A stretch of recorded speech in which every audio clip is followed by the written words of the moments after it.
नमस्कार, मैं हूं अरुण कुमार। आप देख रहे हैं डिबेट सेंट्रल। वित्त मंत्री जगदीश देवड़ा ने डॉक्टर मोहन यादव सरकार का तीसरा बजट पेश करते हुए हर हाथ को काम का संकल्प दोहराया है। इस बजट में महिलाओं के लिए 1.27 लाख करोड़ के कुल नारी कल्याण प्रावधान, यानी कि युवाओं के लिए इंडस्ट्रियल आईटी पार्क और किसानों के लिए 1 लाख सोलर पंप जैसी बड़ी घोषणाएं की गई हैं। 4.94 लाख करोड़ के कर्ज के बीच पेश हुए इस बजट में उधारी पर विपक्ष के हंगामे से लेकर आम आदमी को मिली टैक्स से राहत तक हर बड़ी खबर और सरकारी योजनाओं का सटीक विश्लेषण हम आपको इस डिबेट में दिखाएंगे। इसके पहले देखिए एक रिपोर्ट। वित्त मंत्री जगदीश देवड़ा ने मध्य प्रदेश की जनता को बड़ी राहत देते हुए स्पष्ट किया कि इस वित्तीय वर्ष के बजट में किसी भी नए कर का प्रस्ताव नहीं है। जनजातीय विकास के लिए 11,277 गांवों हेतु 793 करोड़ रुपए का विशेष प्रावधान किया गया है।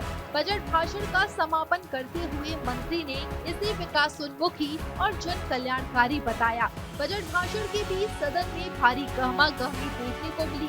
कांग्रेस विधायकों ने राज्य पर बढ़ते 4.94 लाख करोड़ रुपए के कर्ज के विरोध में नारेबाजी की। विपक्षी नेता अपने साथ खाली डिब्बे और गुल्लक लेकर आए थे, जिस पर लिखा था कि कर्ज बजट से ज्यादा है। विधानसभा अध्यक्ष नरेंद्र सिंह तोमर ने विधायकों को शांत रहने और अपनी सीट पर बैठने के निर्देश दिए, लेकिन नारेबाजी जारी रही। मध्य प्रदेश खुद को देश के युवा प्रदेश के रूप में स्थापित कर रहा है। वित्त मंत्री ने बताया कि उत्तम क्रांति योजना के माध्यम से अब तक 16,451 युवाओं को लोन दिया जा चुका है। प्रदेश में औद्योगिक और आईटी पार्क विकसित करने के लिए 19,300 एकड़ जमीन आरक्षित की गई है। पिछले 2 वर्षों में राज्य को 33 लाख करोड़ के निवेश प्रस्ताव मिले हैं, जो रोजगार सृजन में मील का पत्थर साबित होंगे। कुपोषण पर प्रहार करते हुए सरकार ने एक ऐतिहासिक कदम उठाया है।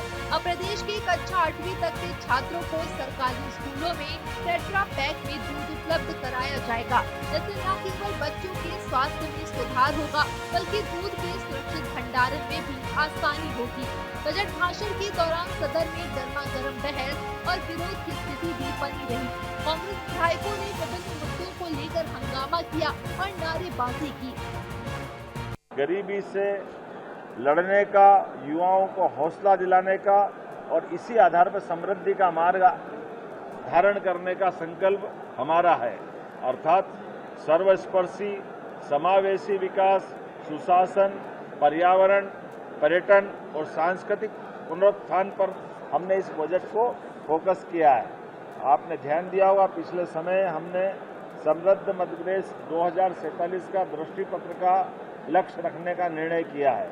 मुझे इस बात की प्रसन्नता है, इस दिशा में बढ़ते हुए ये कदम हमारा अपने उसी भाव को लेकर आगे बढ़ रहा है। इस आधार पर जब हमारे छोटे छोटे गांवों तक सड़क पहुंची है, अब आगे बढ़कर के मजरे टोले तक भी हम सड़क ले जाने वाले हैं। इसके लिए 21,630 करोड़ रुपए की धनराशि का प्रबंध रखा है और इसी आधार पर 2026-27 के लिए 800 करोड़ रुपए का हमने इसमें प्रावधान किया है। 4,572 करोड़ के जो विभिन्न क्षतिग्रस्त पुल पुलियां हैं, इनके लिए भी और पुनर्निर्माण के लिए भी हमने समावेशी सब प्रकार के विकास के ऊपर ध्यान दिया है। यही कारण है कि लगभग 900 करोड़ के पुल पुलिया और पुनर्निर्माण के लिए 900 करोड़ की राशि का प्रावधान इस बजट में किया गया है।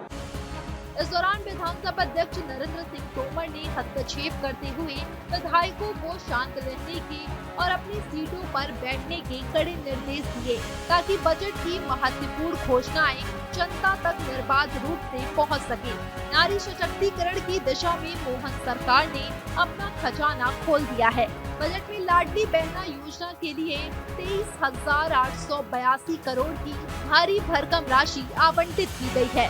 वर्तमान में इस योजना का लाभ प्रदेश के करोड़ 25 लाख पंजीकृत महिलाएं उठा रही हैं। वित्त मंत्री ने जोर देकर कहा कि हर नारी को न्याय हमारी सरकार का मुख्य उद्देश्य है और यह आवंटन महिलाओं के आर्थिक स्वावलंबन को सुनिश्चित करेगा।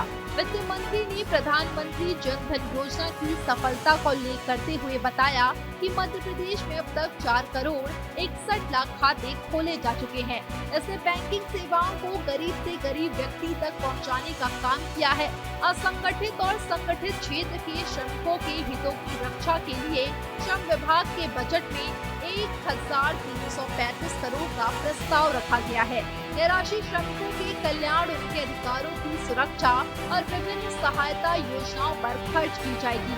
जनजातीय क्षेत्रों के सर्वांगीण विकास के लिए सरकार ने विशेष बजट आवंटित किया है। जनजातीय क्षेत्रों के 11,277 गांवों के विकास के लिए 793 करोड़ का प्रावधान किया गया है, जिसका सीधा लाभ पिछड़े और दुर्गम क्षेत्रों के निवासियों को मिलेगा। ग्रामीण कनेक्टिविटी को बेहतर बनाने के लिए सरकार ने मुख्यमंत्री मजरा टोला सड़क योजना के तहत 21,630 करोड़ की भारी भरकम राशि को मंजूरी दी है। इससे प्रदेश के दूर दराज के इलाकों को मुख्य सड़कों से जोड़ा जा सकेगा। विधानसभा में बजट पेश किया है, जिसमें राज्य सरकार ने कई बड़े ऐलान किए हैं। सरकार ने बताया है कि राज्य सरकार कोई भी नया कर नहीं लाएगी और न ही बढ़ेगा। 2 साल 2 महीने सरकार के बड़े बेमिसाल रहे। बेमिसाल इस रूप में रहे कि मुख्यमंत्री जी हेलीकॉप्टर चार्टर में घूमते रहे, बड़ी बड़ी यात्राएं करते रहे, चाहे दाऊद जा रहे लेकिन खाली हाथ आ रहे, चाहे मंत्री है ठाट बाट से घूमते रहे प्रदेश की और इस सदन के अंदर झूठे जवाब देते रहे। मैं समझता हूँ 2 साल के अंदर ना किसानों की बात कर पाए, ना किसानों के लिए बजट में कोई प्रावधान कर पाए, ना उनको समर्थन मूल्य की बात कर पाए, ना आय दुगनी की बात कर पाए। नौकरियां के विज्ञापन निकाले जाते लेकिन नौकरियां नहीं दी जाती, प्रक्रियाधीन है। युवाओं के साथ छलावा किया जा रहा। प्रदेश में अन्य प्रदेश के मुकाबले बिजली महंगी है, तो बिजली महंगी क्यों? क्या आप बिजली कम नहीं, सस्ती नहीं कर सकते हो? बिजली के आप खरीदी के एग्रीमेंट करते हो, बगैर बिजली खरीदे आप लाखों करोड़ों रुपए कंपनियों को दे रहे हो, लेकिन प्रदेश के अंदर बिजली सस्ती मिले इसकी बात नहीं होना चाहती।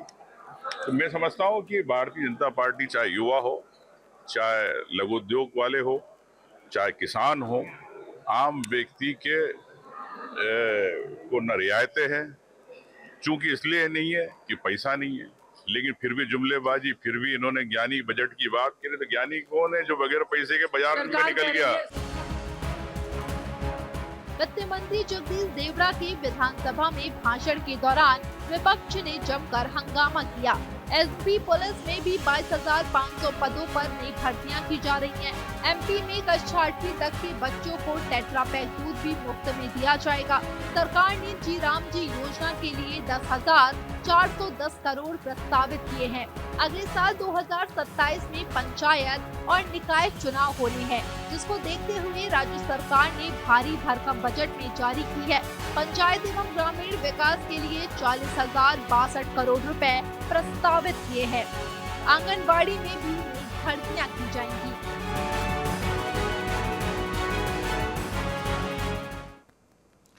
तो मध्य प्रदेश सरकार का तीसरा बजट आज पेश किया गया है, जहां कांग्रेस यानी कि विपक्ष ने भी आड़े हाथे लिए। इस पूरे मामले पर हम बातचीत करेंगे। बातचीत करने के लिए हमारे साथ प्रवीण जी हैं कांग्रेस पार्टी से।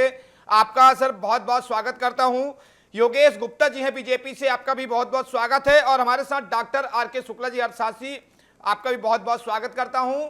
सबसे पहले सवाल बीजेपी से है सर, मध्य प्रदेश की सबसे बड़ी अगर अभी की देखी जाए तो स्वास्थ्य, शिक्षा, रोजगार में आज का जो बजट है कितना सहायक कारगर होगा?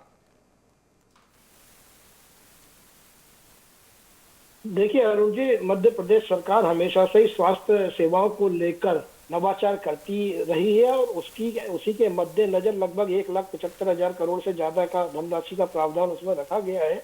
और स्वास्थ्य सेवाओं को और हाईटेक बनाने की मंशा, जैसे कि एम्स भोपाल में कैंसर से जुड़ी हुई वो मशीनें भी मंगवाई जा रही हैं केंद्र की सहायता से, केंद्र सरकार की सहायता से, जिनके लिए प्रदेश के मरीजों को पलायन करना पड़ता था। तो हमारी फौरी तौर पर कोशिश यही है कि आकस्मिक चिकित्सा का लाभ मरीजों को तत्काल मिले। एक्सीडेंटल केस में 1.5 लाख रुपए तक की फ्री इलाज की व्यवस्था मध्य प्रदेश सरकार ने दिशा निर्देश सभी प्राइवेट और सरकारी हॉस्पिटलों को जारी कर चुके हैं और उसका लाभ हमारे लाभार्थी उठा रहे हैं।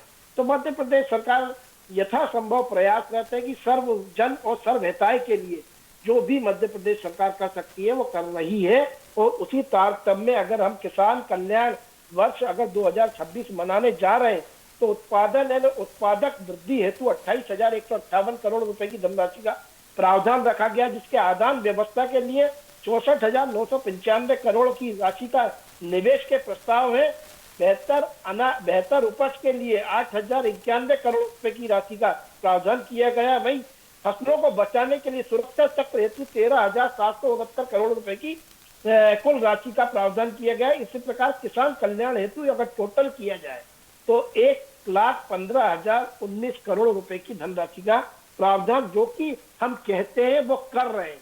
और निश्चित रूप से हमारा किसान भी आगे बढ़ेगा और किसान क्योंकि आगे बढ़ेगा और हमारी कृषि आधारित अर्थव्यवस्था है तो निश्चित रूप से प्रदेश भी लाभान्वित होगा। प्रवीण जी, एमपी सरकार का आज बजट पेश हुआ है। ये बिल्कुल ये बजट जो है ना आंकड़ों का महल है, लेकिन हकीकत की नींव है बहुत कमजोर है। किसान है परेशान, युवा है परेशान, महिलाओं की योजनाएं पर निर्भर हैं और शिक्षा स्वास्थ्य के तो आप पूरे प्रदेश के हाल देख ही रहे हैं, क्या बदतर स्थिति हम लोग की होती जा रही है। सरकार ने 2047 का सपना दिखाया है, 2026 का जवाब देने से ये सरकार पीछे भाग रही है। ये बजट विकास का नहीं, ये मध्य प्रदेश की भारतीय जनता पार्टी के प्रचार का बजट है। बजट जनता के साथ धोखा है। तो जनता पूछ रही है कि बजट है कहाँ। जैसा मेरे मित्र ने अभी बात कही तो मैं बताना चाहूंगा कि कृषि कल्याण की अगर मैं आपसे बात करूं तो सरकार किसान कल्याण वर्ष का आज नारा दे रही है, लेकिन किसान आज भी कर्ज से, लागत से और बाजार की मार से जूझ रहा है। एमएसपी की गारंटी नहीं है, समय पर भुगतान नहीं है, सिर्फ घोषणाओं की खेती हो रही है इस मध्य प्रदेश में। मैं नगरीय प्रशासन विभाग की अगर आपसे बात करूं तो स्मार्ट सिटी के नाम पे स्मार्ट ठेकेदारी इस मध्य प्रदेश में चल रही है।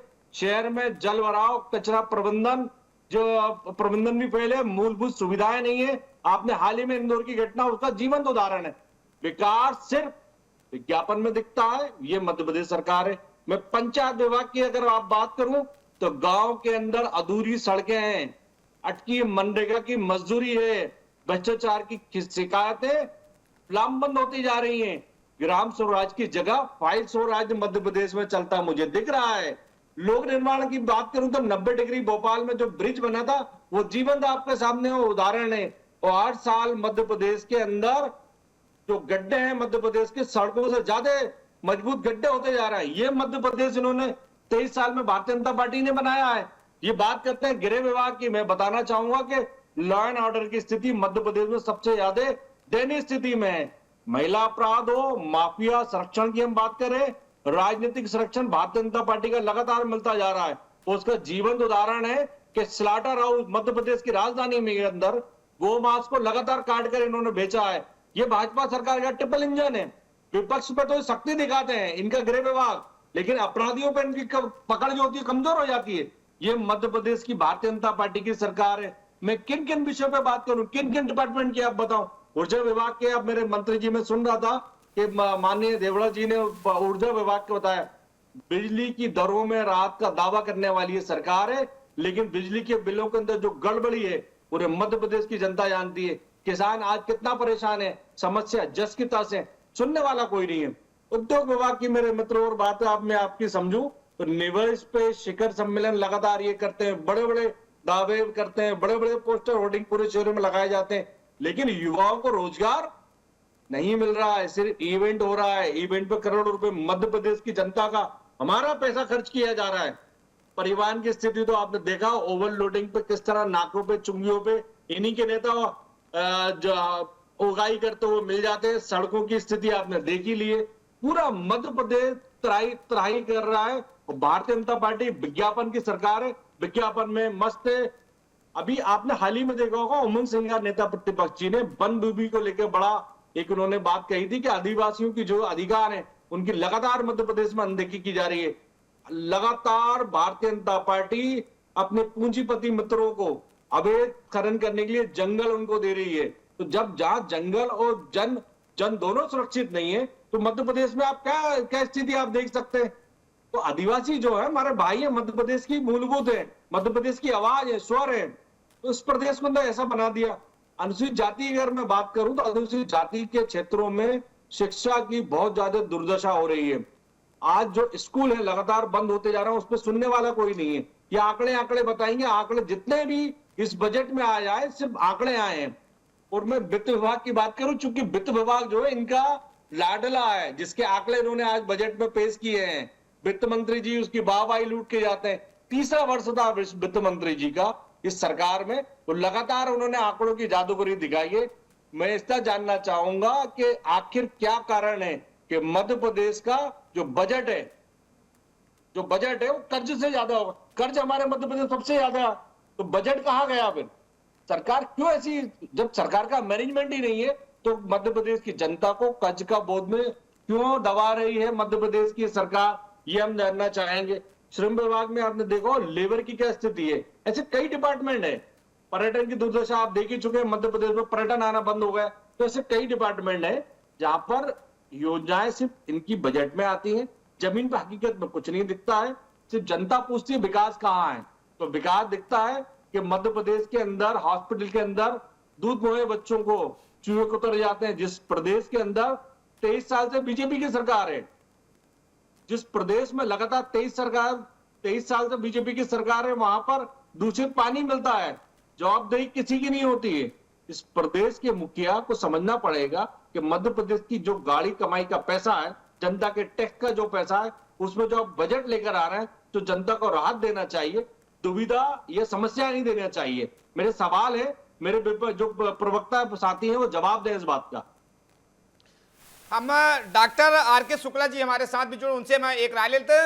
शुक्ला जी, कांग्रेस अगर पूरे बजट को छलावा करार दे रही, कागजी आंकड़े बता रही है और सरकार महिला सुरक्षा संबंधी रोजगार को बढ़ावा देने के लिए कर रही है, क्या लगता है आपको? अगर एक सेंटेंस में कहा जाए तो मेरी नजर में ये लाभार्थी योजनाओं को पूर्ण करने वाला बजट है। हाँ, इसमें जितना भी फोकस किया गया है वो लाभार्थी योजनाओं पर ध्यान दिया गया है, जैसे कि ये लाडली बहनाओं की पूर्ति करना, और उसके साथ साथ में जो हमारे दूर दराज के क्षेत्र, गांव हैं, क्षेत्र हैं या एरियाज हैं, वहां पर पुलिया निर्माण पे इन्होंने फोकस किया है। बिल्कुल सही बात है। संस्कृत उत्थान पे काम किया है, ये बात भी सही है। जनधन योजना पे भी काम कर रहे हैं।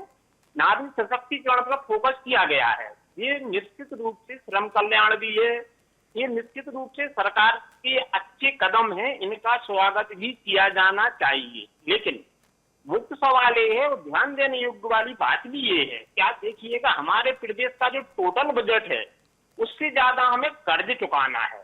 अभी तक जो भी स्पीच सुनाई दे रही है, किसी भी जवाब से आदमी ने ये नहीं बताया कि मध्य प्रदेश सरकार एक साल में कितना पैसा कर्ज पर चुकाएगी, ये कोई नहीं बता रहा। जबकि सबसे अधिक हमारा जो व्यय है वो कर्ज में ही जा रहा है। सरकार को चाहिए कि अपने खर्चों पर कंट्रोल करे, क्योंकि ये पैसा ओवरऑल जनता का है। जनता टैक्स देती है, उसके बदले में सरकारें चलती हैं और सत्ताएं चलती हैं। मुख्य रूप से ध्यान देने योग्य वाली बात है कि इस पूरे बजट में बेरोजगारी दूर करने के उपायों पर शायद उतना फोकस नहीं किया गया जिसकी आवश्यकता है। जब तक प्रदेश में सार्वजनिक क्षेत्र के उद्योगों को नहीं लगाया जाता, शुरू नहीं किया जाता, बेरोजगारी कम होने वाली नहीं है। अकेली सरकारी नौकरियों के दम पे मध्य प्रदेश आगे नहीं बढ़ सकता। सरकार को चाहिए था कि सार्वजनिक क्षेत्र के उद्योग लगाए, लघु उद्योग लगाए, और उन लघु उद्योगों को कैसे बढ़ावा दिया जाए, उनमें जो माल का प्रोडक्शन हो रहा है उनको कैसे हम नेशनल मार्केट में और इंटरनेशनल मार्केट में छोटे छोटे व्यापारी कैसे सर्वाइव कर पाए, क्योंकि बड़ी दिग्गज कंपनियां होती हैं वो उनको टिकने नहीं देती। इस पे अगर सरकार ने काम किया होता तो मुझे लगता है कि जिस सर्वहिताय का बजट कहलाता, अभी तक जो नजर आ रहा है वो सिर्फ लाभार्थी योजनाओं को पूर्ण करने वाला बजट है। योगेश जी, जिस तरीके से कांग्रेस आपको घेर रही है कि चूहों वाला मामला जो पूरे देश को ही शर्मसार किया है, पूरे मध्य प्रदेश में जो हुआ, दूषित पानी से मौतों को, महिला सुरक्षा को लेकर आपको घेर रही है, क्या कहेंगे? देखिए अरुण जी, पहली बात तो मेरा आपसे निवेदन है कि आज का जो आपका डिबेट का विषय है वो है बजट, और उस पर मेरे कांग्रेस के मित्र जानकारी नहीं लेके बैठे, एक भी आंकड़ा नहीं प्रस्तुत किया, तो उनकी बात हमेशा हर डिबेट में कांग्रेस प्रवक्ताओं की ये 3-4 पॉइंट लेते हैं जो हर विषय को विषयांतरित करते हैं, और महिला सुरक्षा, अटुआ और कफ सिरप, इनके ऊपर 50-50 से ज्यादा डिबेट हो चुकी है। संबंधित लोगों पर प्रशासन शासन ने कार्रवाई भी सुनिश्चित की है और आरोपियों को तमिलनाडु से पकड़कर भी लाया गया है ना, उनकी जिम्मेदारी जवाबदारी सुनिश्चित की गई है।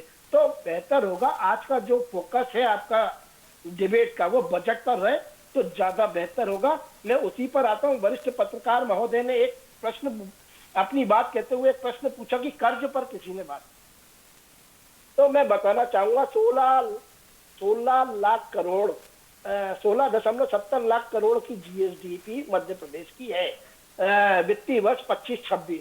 उसके अकॉर्डिंग हम 3.5% तक का ऋण ले सकते थे और हमने अभी तक 3% के अंदर उस सीमा को, ऋण सीमा को रखा हुआ है। तो हम विदित लिमिट है। अब हम कर्ज का भुगतान कैसे करेंगे वो भी सुन लीजिए। उसके लिए इस बजट में हमने 1650 करोड़ की धनराशि का प्रावधान किया है, जिसमें 700 करोड़ पुराने भुगतान और 900 करोड़ नए भुगतान में जाएंगे। तो हम अगर ऋण ले रहे हैं तो उसकी मैं ब्याज और मूल के अदायगी भी सुनिश्चित की जा रही है। वहीं दूसरी तरफ आपने सवाल उठाया उद्योगों को लेकर, तो उद्योगों को लेकर मैं बताना चाहूंगा कि जीआईएस समिट के दौरान 30,777,000 करोड़ का निवेश आया। उसमें 8.5 लाख करोड़ से ज्यादा के प्रोजेक्ट धरातल पर उतरे हैं और एमपी औद्योगिक क्षेत्र में 9.93% की वृद्धि दर्ज की है।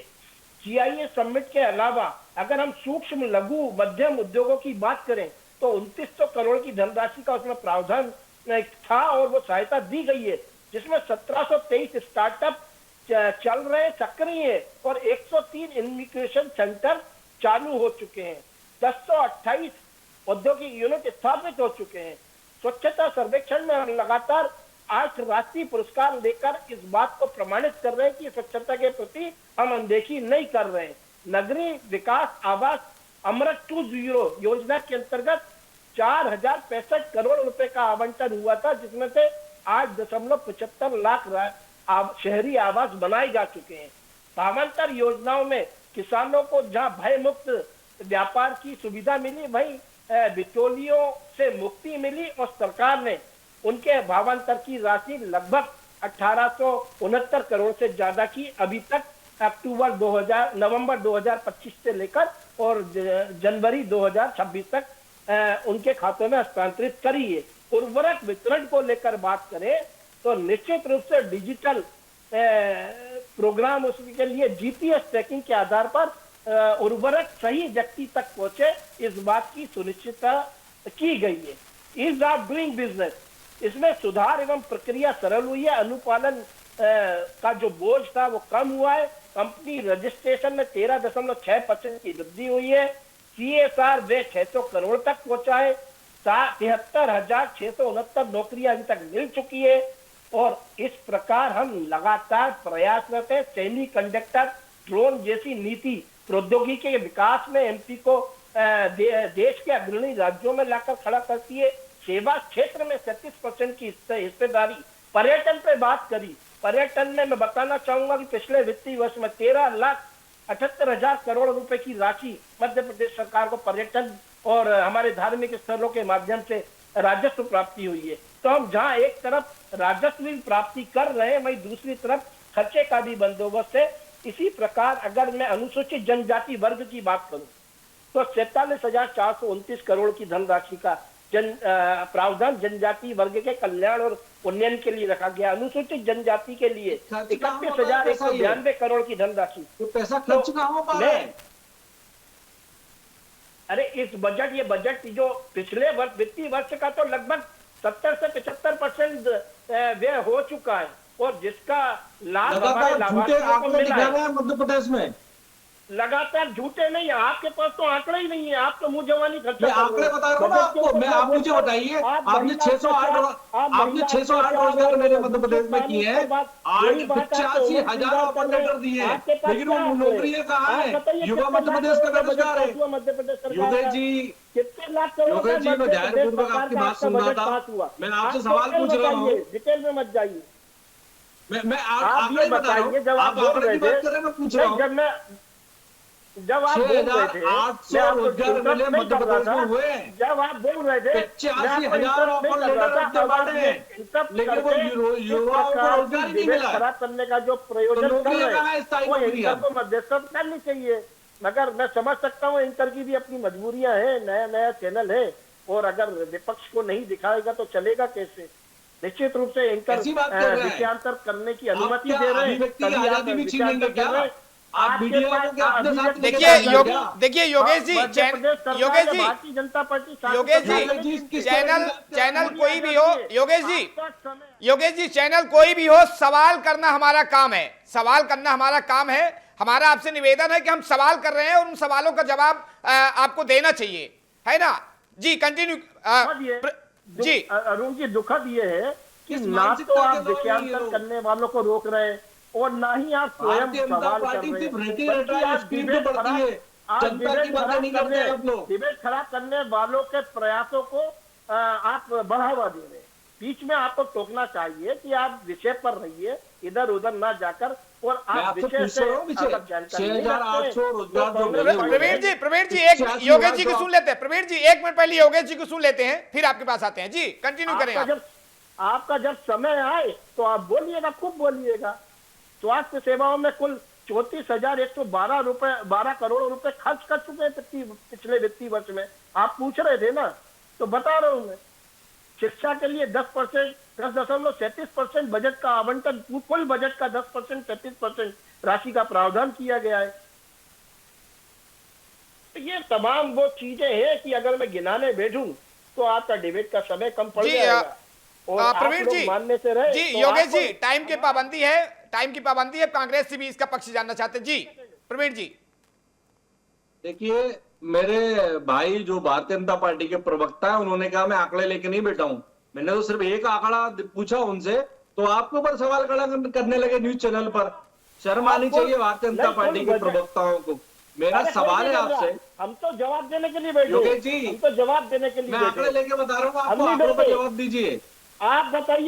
आप बताइए मध्य प्रदेश सरकार ने जो आज बजट पेश किया वो कितना टोटल धनराशि कितनी, इतना बता दीजिए आप। वो सिर्फ फेलियर बस बजट बताइए है। डिटेल। जितना आप बजट है उससे कितने- दुगना तो कर्ज है। आप कर्ज, कितने लाख मैं करोड़ आप का कर्ज की है बात कर रहे थे, इस मैं साल कर्ज का पे ही आ वित्तीय रहा हूँ। बजट? डायरेक्ट देखिए, मत आपके पास सुनिए, जानकारी नहीं है। डायरेक्ट मत सुनिए। आप सब तेज एक आवाज रखती सिंपल हो, से जनता की आवाज है हम लोग। जवाब नहीं दे पा रहे सुनिए हैं। आप मेरी बात, आप आप जनता एक की आवाज नहीं दबा सकते। योगेश जी साधारण थोड़ी मैं बोलना चाहता हूं, योगेश जी अभी योगेश जी बिल्कुल कांग्रेस के प्रवक्ता महोदय बोल रहे हैं, उनको बोलने दीजिए। एक मिनट बस। हाँ जी कंटिन्यू करें प्रवीण जी। देखिए, मैंने इनसे सवाल पूछा कि 608 रोजगार मिले मध्य प्रदेश में हुए हैं, 85,000 इस सरकार ने ऑफर लेटर बांटे हैं, वो 2 ट्रिलियन अर्थव्यवस्था की ये लक्ष्य के ऊपर जाने की बात कर रहे हैं। लेकिन उद्योग निवेश के बजट की धनराशि आंकड़े जो कितनी है? स्पष्ट नहीं है। युवाओं की 28% युवा मध्य प्रदेश का बेरोजगार है और मध्य प्रदेश की सरकार मौन बैठी हुई है। ऑफर लेटर ये मीडिया में दिखाते, कैमरे पे दिखाते हैं, जमीन पे नौकरी नहीं है। मैं आपसे दूसरी बात पूछना चाहूंगा, लाडली बहना की आप बात कर रहे थे, 23,842 करोड़ का आपने इस बार प्रावधान करा है, लेकिन आर्थिक सशक्तिकरण जो महिलाओं का मध्य प्रदेश का होना था, उस पे आपका कोई विजन नहीं है, ना कोई डॉक्यूमेंट सरकार का है। आप पोषण आहार की बात कर रहे थे ना, मध्य प्रदेश नहीं पूरी दुनिया ने देखा है कि मध्य प्रदेश के स्कूलों के अंदर पेपर के ऊपर भोजन परोसा जा रहा है। मध्य प्रदेश के अंदर किस तरह से स्कूलों को घटाया जा रहा है। ग्रामीण अंचलों में स्कूलों की संख्या लगातार कम हो रही है। आप शिक्षा विभाग की बात कर रहे थे ना, 15,000 शिक्षकों की भर्ती की आपने बात करी। प्रवीण जी टाइम की पाबंदी। योगेश जी मैं आपको बता देना चाहूं कि चैनल नया लेकिन आदमी पुराने। हमारी आपकी कई डिबेट हो चुकी हैं इसके 4-6 साल से। और दूसरी बात, सवाल हमारा नहीं है योगेश जी, सवाल ये कांग्रेस का है, हमारा कोई सवाल नहीं है, ये सब कांग्रेस का सवाल है। आप भी सवाल करिए, अरे आप भी सवाल करिए, आपके सवाल आमंत्रित थे। आरोप लगा रही कांग्रेस, लगा रही, मैं नहीं लगा रहा हूं। इतना नहीं, तो जवाब दीजिए ना, आप क्यों डर रहे हैं? कोई फर्क नहीं पड़ता। हमको कांग्रेस से सर्टिफिकेट नहीं चाहिए, हमको सर्टिफिकेट चाहिए हमारे कार्यों पर। हम सर्टिफिकेट नहीं बांट रहे, सर्टिफिकेट तो आपको भारतीय जनता पार्टी देगी। किस तरह से आप आंकड़े गलत बता रहे हैं? चलिए, समय की पाबंदी है। योगेंद्र गुप्ता जी आपका भी हमसे जुड़ने के लिए बहुत बहुत शुक्रिया। प्रवीण जी कांग्रेस पार्टी से आपका भी बहुत बहुत शुक्रिया। डॉक्टर आर के शुक्ला जी भी आपका भी बहुत बहुत शुक्रिया।